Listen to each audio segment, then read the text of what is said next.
My name is Emma Collins. I'm 36. Last Tuesday at 6:47 in the morning, I was standing in my corner office on Capitol Hill, staring at a certified letter that had just been hand-delivered, when my phone rang with a number I hadn't seen in 20 years. I answered. I don't know why. Emma. My father's voice hadn't changed. Still that controlled businessman tone, the one he'd used to discuss quarterly reports or fire employees. We need to talk about the magazine article. My stomach dropped. What article? Don't play stupid. Seattle Met. The feature about your little design business. He said little the way you'd describe a child's lemonade stand. The one where you mentioned Sophia. I'd been profiled 2 months ago. A 5-page spread about Heart Home Interior's rise from neighborhood projects to a $4.2 million annual revenue firm. They'd asked about my journey. I'd mentioned being a teen mom, raising my daughter Sophia while working 3 jobs. I'd mentioned succeeding despite having no family support. I hadn't mentioned them by name. I'd never mentioned them by name. What about it? My hand tightened on the phone. We had no idea you'd done so well for yourself. My mother's voice cut in. Speakerphone. Of course. Or that Sophia was so accomplished. Harvard Law? That's remarkable, Emma. Truly remarkable. 20 years of silence, not a birthday card. Not a phone call when Sophia was born premature at 3 pounds, 4 ounces, and I sat alone in that NICU for 37 days straight. Not a word when I filed for food stamps, or when I finally saved enough for a security deposit on a studio apartment that smelled like mildew and broken promises. And now this. What do you want? I asked. Your father and I are having a little celebration, my mother continued, her voice bright, artificial. Our 50th wedding anniversary. October 12th at the Heathman Hotel. The Crystal Ballroom.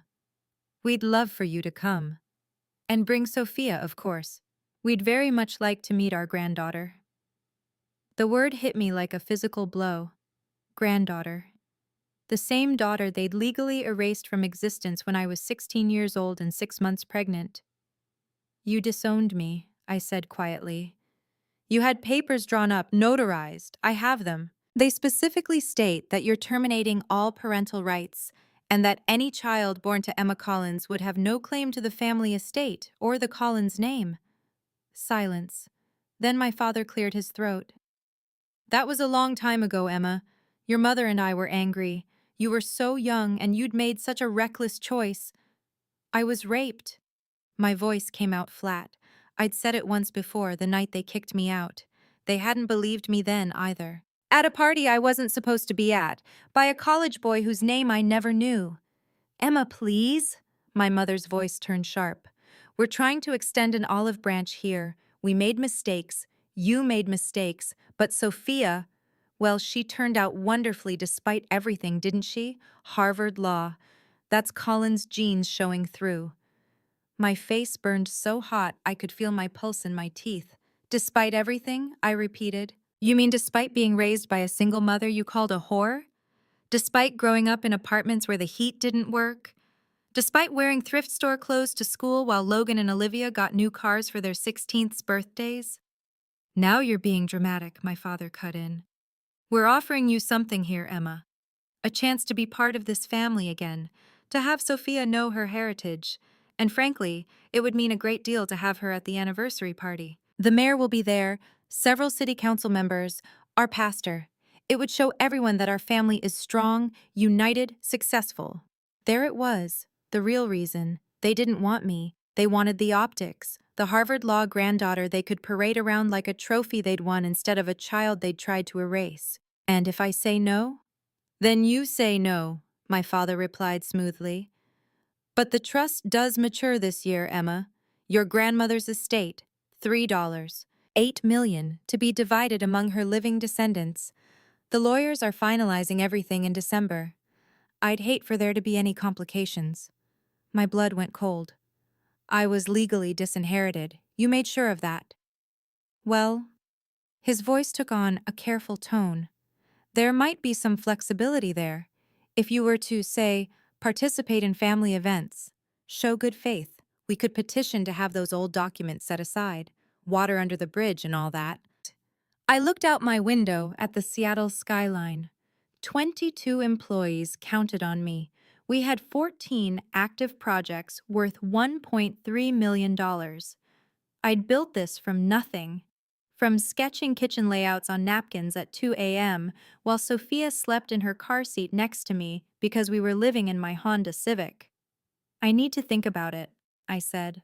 Of course. But Emma? My mother's voice went silk smooth. Don't take too long. We're sending invitations this week. And it would be such a shame if Sophia missed the opportunity to meet the family who could open so many doors for her future. They hung up. I stood there holding the phone, watching the city wake up below me. The certified letter sat on my desk, still unopened. It was from Whitmore and Associates, the law firm that had handled my grandmother's estate. I'd never met my grandmother. She'd died when I was 11, before everything fell apart. But I remembered my mother mentioning a trust, back when she still spoke to me like I was human. Before I go on, if stories about standing up for yourself mean something to you, please hit like and subscribe and tell me in the comments where you're watching from right now and what time is it there. This is a story about the difference between family and relatives, and why sometimes the people who save you aren't related to you at all. Let me take you back 20 years to the night everything changed. I was 16 years old, sitting in the living room of our house on Mercer Island. It was a Wednesday, November 3rd, 2004, at 9:14 p.m. I remember because my father had just come home from a business dinner, and Jeopardy was playing on the TV with the sound muted. I told them that afternoon. My mother had stared at me like I'd announced I had a terminal illness. My father had left the room without a word. Now they were both standing in front of me, and my mother was holding a manila folder. "We've spoken to Richard Pemberton," my father said. Richard Pemberton was their attorney, the same man who'd handled their real estate deals and business contracts for 15 years. "He's drawn up the necessary paperwork." Paperwork? My voice cracked. My mother opened the folder. Her hands didn't shake. That's what I remember most clearly. Her hands were perfectly steady as she showed me the document that would erase me from their lives. "Termination of parental rights and familial obligations," she read. "Effective immediately, Mason and Diane Collins relinquish all parental authority over Emma Marie Collins, age 16. Furthermore, any child born to Emma Marie Collins shall have no claim to the Collins family estate, inheritance, or name." "You can't do this." I was crying. I hated that I was crying. I'm still in high school. I'm 6 months pregnant. Where am I supposed to go? "You should have thought of that before you opened your legs," my mother said calmly. "We've raised you in a Christian home, Emma. We gave you every advantage, private school, piano lessons, a good reputation, and you threw it all away for 5 minutes with some boy whose name you claim not to remember." "I didn't claim anything. I told you what happened." "Enough!"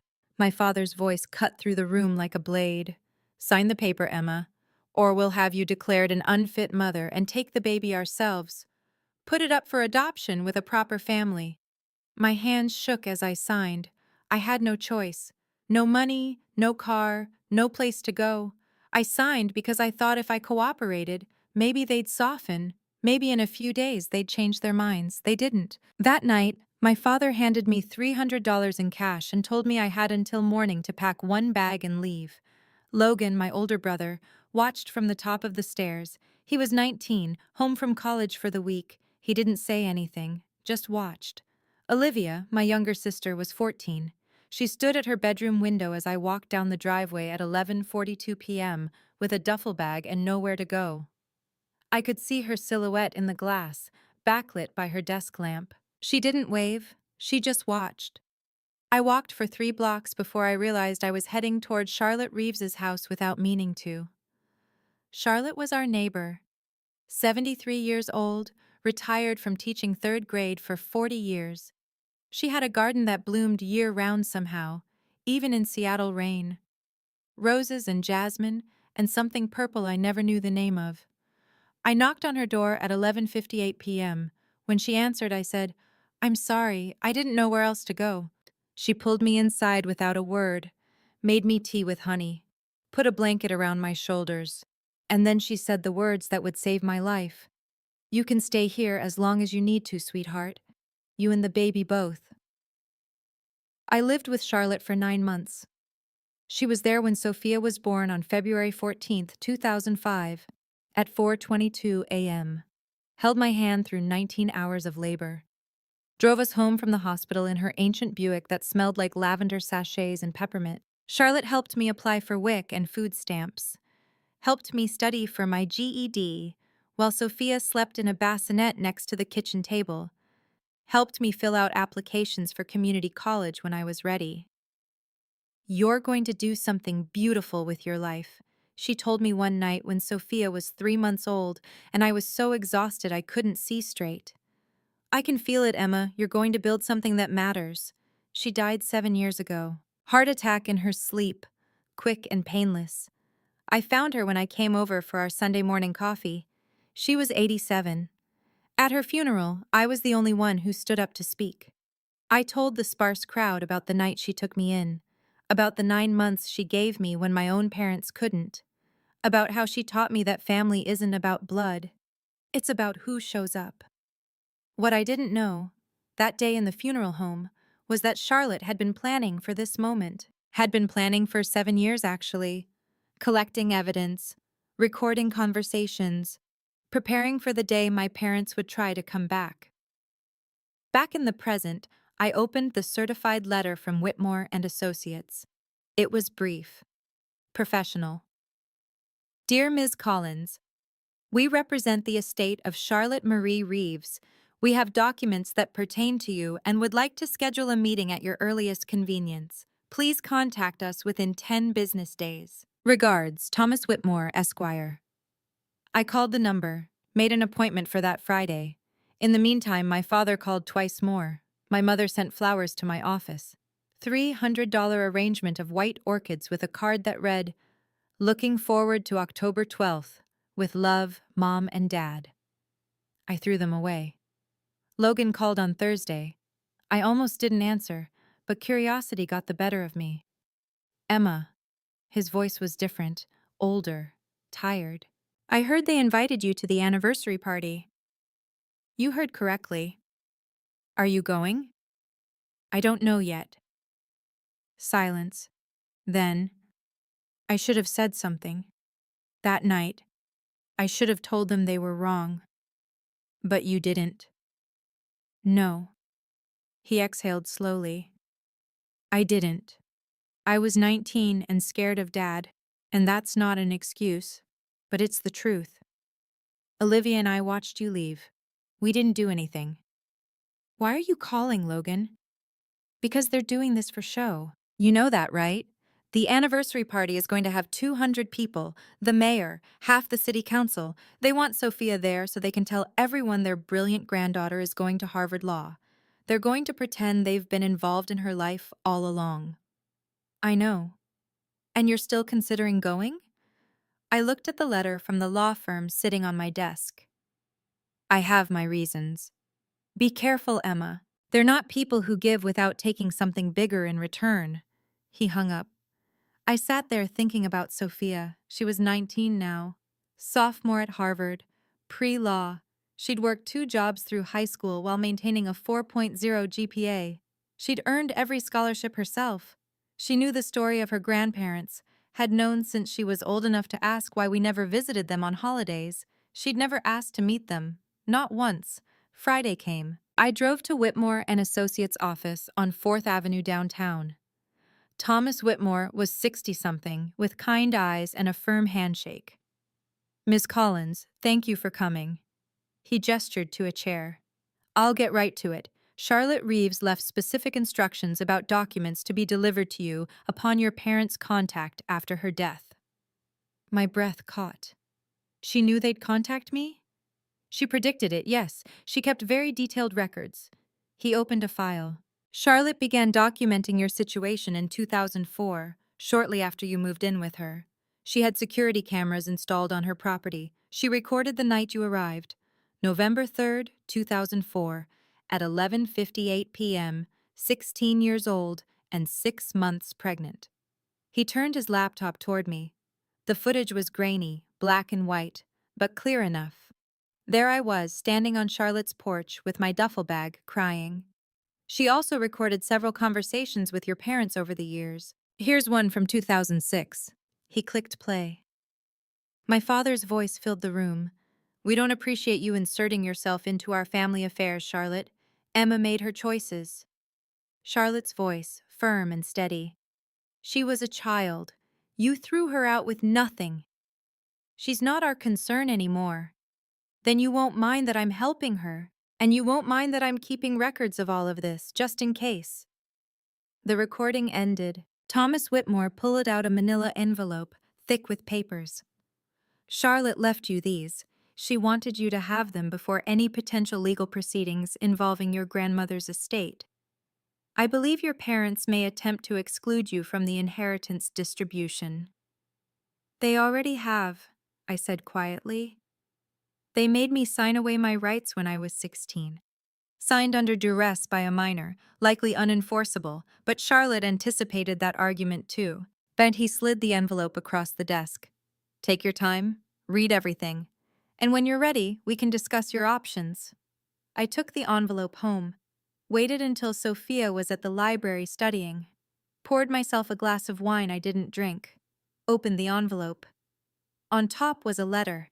Charlotte's handwriting, spidery and careful on cream-colored stationery. I read it 3 times before I could breathe properly. Dear Emma, if you're reading this, then I'm gone. And your parents are doing exactly what I knew they would do. They've seen that Sophia is successful. They've seen that you've built something beautiful, and now they want to claim credit for it while still denying you what's rightfully yours. I'm sorry I couldn't protect you from this while I was alive. I tried, sweetheart. I spoke to them. I pleaded, but Mason and Diane Collins don't hear reason. They only hear documents. Do you remember that night you came to my door?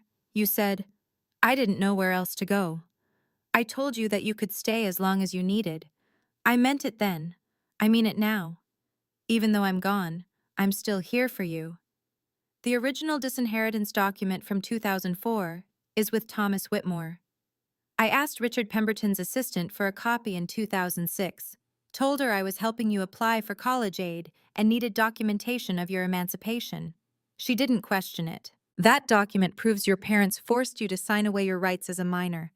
I've also included security camera footage from November 3rd, 2004, you arriving at my home.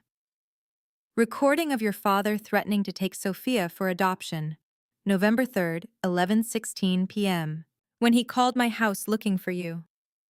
Copies of my bank statements showing I supported you financially for 9 months, with notes detailing each expense. Witness statements from 3 neighbors who remember seeing you leave your parents' house that night. Documentation of every time your parents refused contact, returned letters, blocked calls. Recording of your mother telling her book club in 2008 that she had only 2 children and never mentioned you. The original copy of your grandmother's will from 1995, which specifically includes all living descendants. In the trust distribution, Thomas has the master copies. He'll know what to do. Your parents will offer you money to show up at their party and play happy family. They'll dangle the inheritance. They'll promise you'll be reinstated in the will. They're lying, Emma. I knew them for 30 years. They don't forgive. They don't forget. They rewrite history to make themselves look good. Don't give them that power. You are not a charity case. You are not someone who needs their validation. You are the woman who raised Sophia while working 3 jobs. You are the woman who built a business from nothing. You are the woman who survived being 16 and pregnant and homeless. You are exactly who you were always meant to be. All my love, forever and always. Charlotte P.S. There's one more thing in this envelope. A cashier's check. I've been saving for years. It's not much, but it's yours. Use it to fight, if you choose to. Use it to walk away, if that's what you need. Just know that you have options. My hands shook as I reached back into the envelope. The check was for $47,000. I sat on my living room floor and cried for 20 minutes straight. Sophia found me there when she got home at 9:30 p.m. She dropped her backpack and sat down next to me without a word, just put her arm around my shoulders and waited. Finally, I told her everything. The phone call from my parents, the invitation to the anniversary party, Charlotte's letter, the evidence, the check. When I finished, she was quiet for a long time. Then she said, "What do you want to do?" "I don't know." "Do you want to go to the party?" I thought about it, really thought about it. Part of me wants to see them try to pretend we've been one big happy family all along. Part of me wants to watch them lie to 200 people about how proud they are of you. Sophia nodded slowly. And the other part? The other part wants to burn it all down. She smiled. It wasn't a happy smile. It was the smile of a girl who'd grown up knowing her grandparents had thrown her mother away like garbage. "Then let's burn it down, Mom." I called Thomas Whitmore on Monday morning, told him I'd read everything, asked him what my legal options were. "You could contest the disinheritance, sue for your portion of your grandmother's estate. It would take years and cost a fortune, but Charlotte's evidence makes it winnable. Or? Or you could let them think they've won, attend the party, let them parade you around, and when the moment is right, you show everyone who they really are." I thought about Charlotte, about the security camera footage, about the recordings, about 20 years of silence. "I'll need your help," I said. "That's what I'm here for." Over the next 3 weeks, my parents called every few days. The calls followed a pattern. My father would start with business talk, asking about Heart Home Interior's latest projects. My mother would chime in with questions about Sophia's classes at Harvard. They'd casually mention the anniversary party, drop names of people who'd be there, make it sound like I'd be foolish to miss such a networking opportunity. I played along, said I was thinking about it, said Sophia was interested in meeting them, let them believe I was considering their offer. On September 20th, my father called with a new proposal. "Your mother and I have been talking. We'd like to do something special for Sophia, as a welcome to the family gift." His voice was warm, generous. "What would you say to a trust fund for her, $250,000 to start, for law school expenses, her future?" My stomach turned. "That's very generous." "We want to make up for lost time, Emma. We know we can't change the past, but we can invest in Sophia's future. And yours. We've also been speaking to the estate lawyers. We're going to petition to have that old disinheritance paperwork set aside." It was done in anger. It doesn't reflect who we are as a family. "And in exchange? We'd love for you both to attend the anniversary party. Maybe Sophia could say a few words about how grateful she is to finally know her grandparents. It would mean so much to your mother." There it was, the real trade. $250,000 and a promise of inheritance in exchange for Sophia standing in front of 200 people and legitimizing their lie. "I'll talk to her," I said. "Wonderful. We'll have the trust paperwork drawn up this week." He hung up. I sat at my desk, looking out at the city, and felt something harden inside me. Something that had been soft and hopeful when I was 16. Something that had believed people could change. They hadn't changed. They'd just gotten better at manipulation. I called Sophia, told her about the offer. She laughed, actually laughed. "They think they can buy me for $250,000? Apparently." "What did you say?" "I said I'd talk to you." "Good. Because I have some things I'd like to say to them too." 2 weeks before the party, my mother invited me to lunch. She suggested a restaurant called Canlis. Expensive, exclusive, the kind of place where you need a reservation 3 months in advance. I almost said no. But then I thought about what Thomas Whitmore had said. Let them think they've won. So I went. My mother was already seated when I arrived. She looked exactly the same. Blonde hair styled perfectly. cream-colored suit, pearls. She stood to air kiss my cheek, careful not to actually make contact. Emma, you look well. Interior design suits you. We sat. She ordered a salad, I ordered salmon. Neither of us touched our food.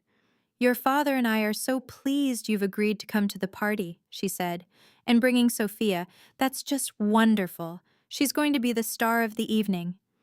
She's looking forward to it, I lied. I'm sure she has questions about the family, about us.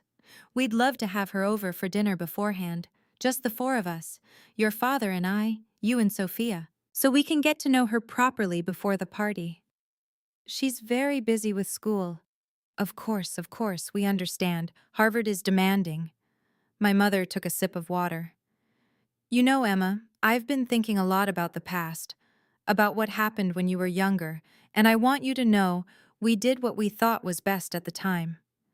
I set down my fork carefully. You thought throwing out your pregnant 16-year-old daughter was best? Her jaw tightened, just for a second. Then the mask slipped back into place. We were trying to teach you responsibility. Actions have consequences. We thought, your father and I genuinely believed, that if we gave you everything, you'd never learn to stand on your own. So you gave me nothing instead. And look at you now. She gestured at me like I was a project that had turned out well despite poor initial planning. You're successful, independent, a CEO. If we'd coddled you, would you have pushed yourself this hard? My face burned. If you'd helped me, I wouldn't have lived in my car for 3 months. I wouldn't have fed Sophia formula I stole from the hospital because I couldn't afford to buy it. I wouldn't have worked overnight shifts at a gas station while she slept in a car seat next to the register. But you survived. My mother's voice went soft, dangerous. You're stronger because of it. And now Sophia is going to Harvard. You should be thanking us, really. Something inside me cracked, not broke. Cracked, like ice over a lake that's been frozen too long. Thank you? I repeated quietly. We gave you motivation. We gave you a reason to prove yourself. And you did. We're proud of you, Emma. We want you to know that. I looked at her, really looked at her. At the woman who'd handed me a legal document terminating her parental rights with steady hands, who'd watched me walk away into the night and never looked back. I need to use the restroom, I said. Excuse me. I didn't go to the restroom. I went outside, called Thomas Whitmore. I'm done, I told him. Whatever we're planning for the party, I'm ready. I can't do this anymore. Are you sure? I thought about Charlotte, about the letter, about the cashier's check that said I had options. I'm sure. Then I'll see you October 12th. And Emma, don't back down, no matter what they say. The next 2 weeks passed in a blur. My parents sent the trust paperwork for Sophia. Thomas Whitmore reviewed it. It was legitimate, but with clauses that gave my parents complete control over disbursement. Sophia would get the money in installments, contingent on maintaining family relationships and participating in family events. Control dressed up as generosity. 3 days before the party, Olivia called. I was so surprised I answered without thinking. Emma. She sounded nervous. It's Olivia, your sister. I know who you are. Right, I wanted to warn you about the party. Mom and Dad have been telling people you're coming. They're telling everyone that you've been going through a rough patch and that you're finally ready to reconcile. They're making it sound like you're the one who's been distant. Of course they are. And they're planning a whole thing where Sophia gives a speech. They've written it for her, about how grateful she is to have grandparents who believe in education and family values. My blood went cold. They wrote her a speech? Dad's assistant emailed it to me by accident. I thought you should know. Why are you telling me this? Silence. Then, because Logan was right. We should have said something 20 years ago. We should have stopped them. We didn't, and I've regretted it every day since. But you're still going to the party. It's my parents' anniversary, Emma. I have to. You didn't have to watch me leave that night. You chose to. She was crying. I could hear it. I know. I was 14 and scared and I made the wrong choice. I'm sorry. I'm so sorry. I hung up. October 12th arrived. The Heathman Hotel's crystal ballroom was exactly as advertised. Chandeliers dripping crystal. Round tables for 10. White and gold everywhere. 200 guests in formal wear, sipping champagne and admiring the anniversary couple. Sophia and I arrived at 6:30 p.m. exactly on time. My mother spotted us immediately. She glided over, my father beside her. They looked perfect. Matching smile, coordinated outfits. The ideal couple celebrating 50 years of marriage. Emma! My mother embraced me like we did this every week. And Sophia! Oh my goodness, look at you. You're even more beautiful than your photos. Sophia stood very still. Let my mother hug her. Didn't hug back. It's wonderful to finally meet you, grandmother, she said. Her voice was polite, empty. My father shook her hand. Harvard Law, we're so proud. Your mother never mentioned how accomplished you were. My mother mentions it all the time, Sophia said calmly.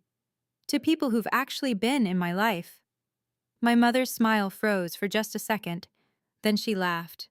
Such wit. The Collins sense of humor. You'll fit right in, dear. She steered us toward a table. Logan was already seated. He stood when he saw us. Emma. Logan. Olivia was there too. She wouldn't meet my eyes.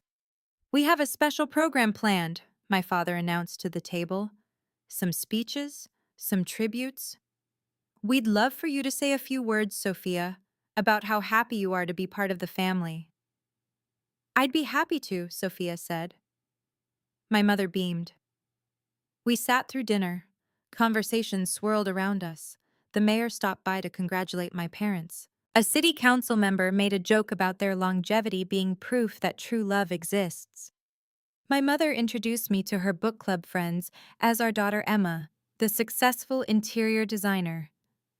Not one person mentioned that they'd never heard of me before tonight. At 8:15 p.m., the speeches began.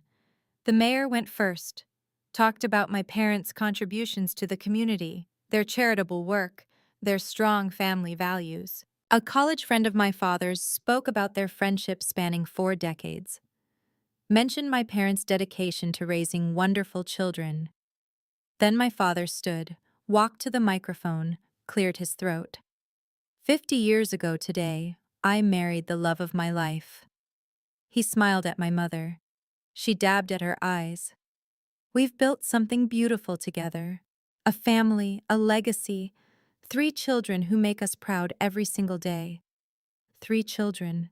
He said 3. Logan, Olivia, and me. Like I'd been there all along. Our youngest daughter, Emma, couldn't be here for many years due to personal struggles. But she's overcome so much. Built a successful business, raised a remarkable daughter, and tonight, we're grateful to have her home. Personal struggles. That's what he called it. 20 years of silence, repackaged as my mental health journey. We're especially thrilled to finally meet our granddaughter, Sophia, Harvard Law, following in the Collins tradition of excellence. We only wish we'd known about her sooner. Wish they'd known, like I'd kept her hidden, like I'd been the one preventing contact. Family is everything, my father continued. And tonight reminds us that no matter what challenges we face, no matter how far apart we drift, blood always brings us back together. Applause. 200 people clapping. My mother standing, tears on her cheeks. Logan staring at his plate. Olivia gripping her champagne glass so hard I thought it might shatter. When she told her parents, the people being celebrated tonight, they didn't comfort her. They didn't protect her. They had their lawyer draw up papers terminating their parental rights. And then they threw her out of the house at 11:42 p.m. on a Wednesday night in November with $300 and 1 bag. Gasps. Actual gasps from around the room. My mother stood. Sophia, dear, this isn't... I'm not finished. Sophia's voice cut through the room like a blade. My mother lived in her car for 3 months. She worked 3 jobs while attending community college. She fed me formula she stole from hospitals because she couldn't afford to buy it. She built a $4.2 million company from nothing, from less than nothing. She pulled a piece of paper from her purse. This is the disinheritance document, notarized November 3rd, 2004. It states that Mason and Diane Collins terminate all parental rights to Emma Collins, and that any child born to Emma Collins shall have no claim to the Collins estate. She held it up. 200 people stared. That child is me. I am the granddaughter you never wanted. My mother's face went white. This is a misunderstanding. We were trying to teach Emma responsibility. You were trying to erase her. Sophia's voice was ice. For 20 years, you pretended she didn't exist. You never called, never wrote, never sent a birthday card, never asked if we were alive. My father moved toward the microphone. Young lady, you're being very disrespectful. Thomas Whitmore from Whitmore and Associates is here tonight, Sophia continued. He has security footage from November 3rd, 2004, showing my mother arriving at Charlotte Reeves' house at 11:58 p.m., 16 years old, 6 months pregnant, homeless. He also has recordings of you, grandfather, threatening to take me away from my mother and have me adopted.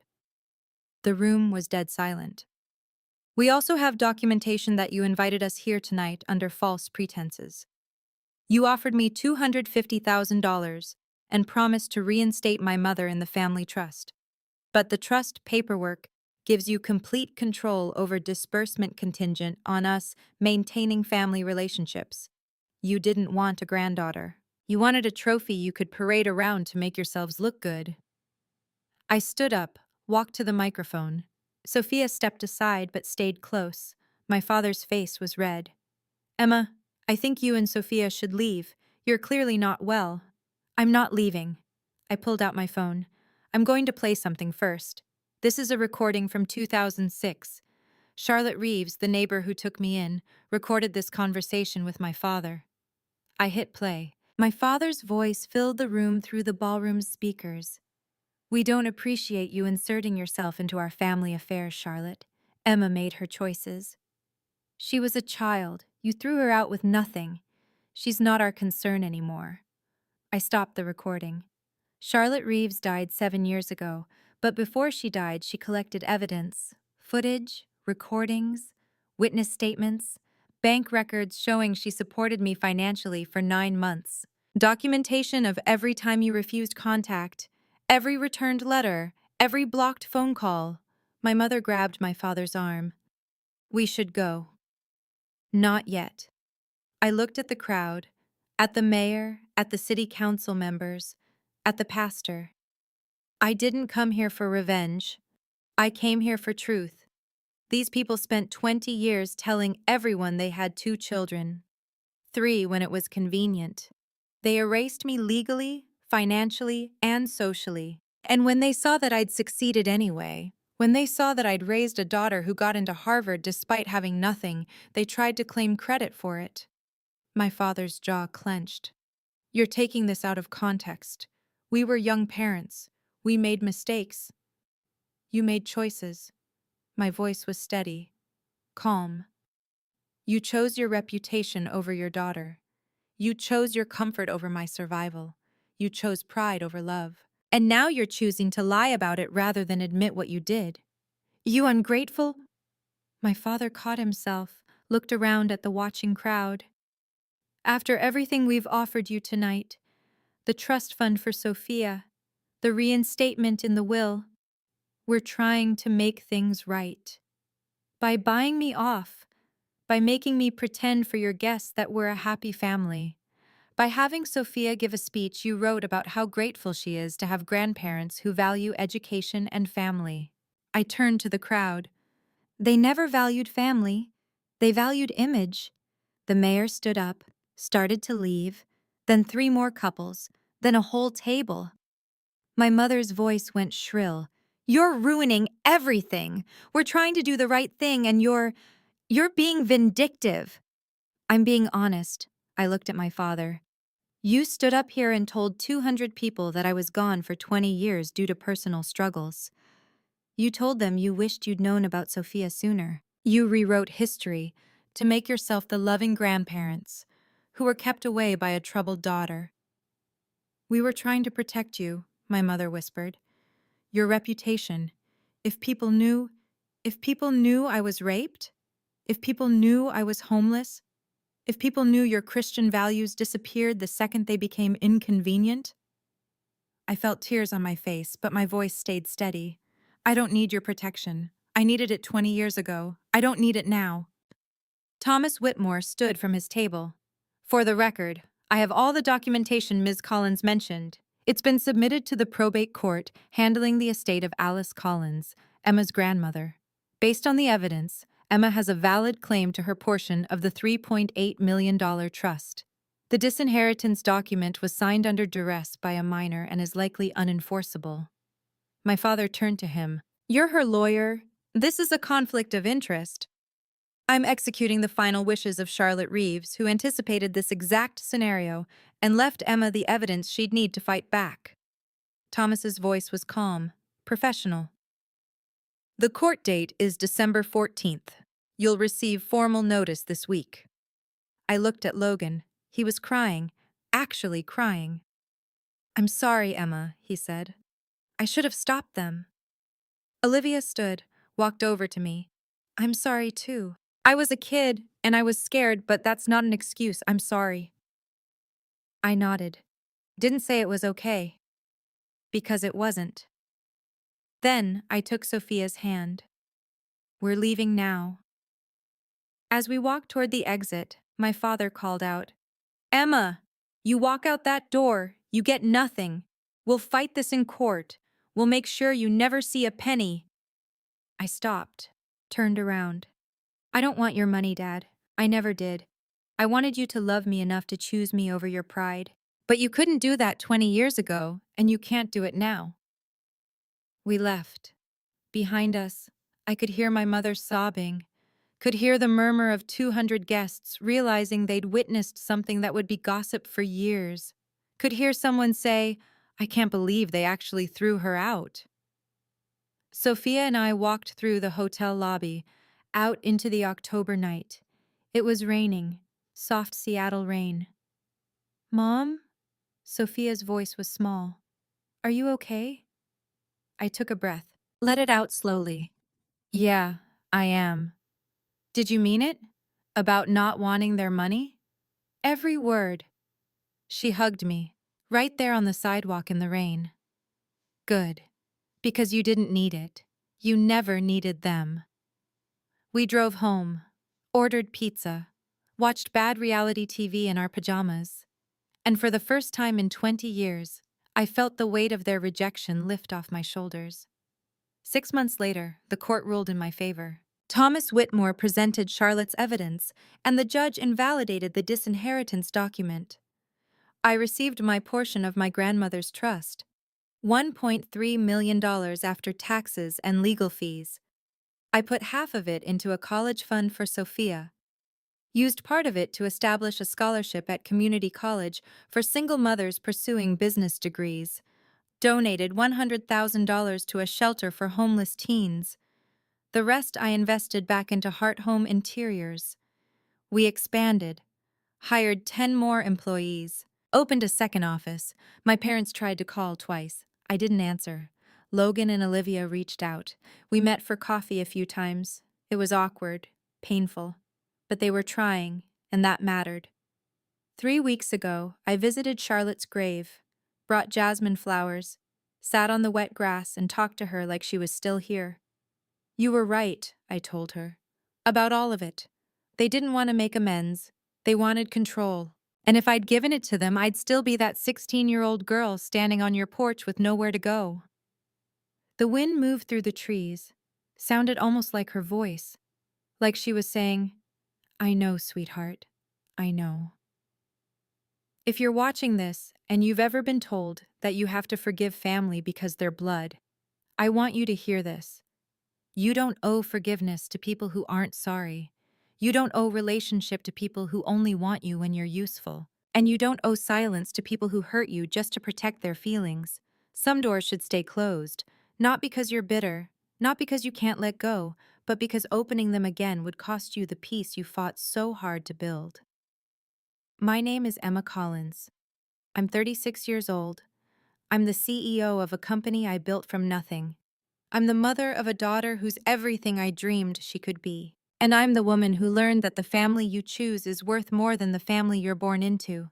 If you've ever had to walk away from people who were supposed to love you to protect yourself, type, "I chose peace," in the comments. Or if you're still fighting to set those boundaries, type, "I'm still fighting." Both are brave. Both are valid. Both are exactly where you're supposed to be. Thank you for listening to my story. If it meant something to you, check the description for more stories about survival, strength, and choosing yourself when no one else will.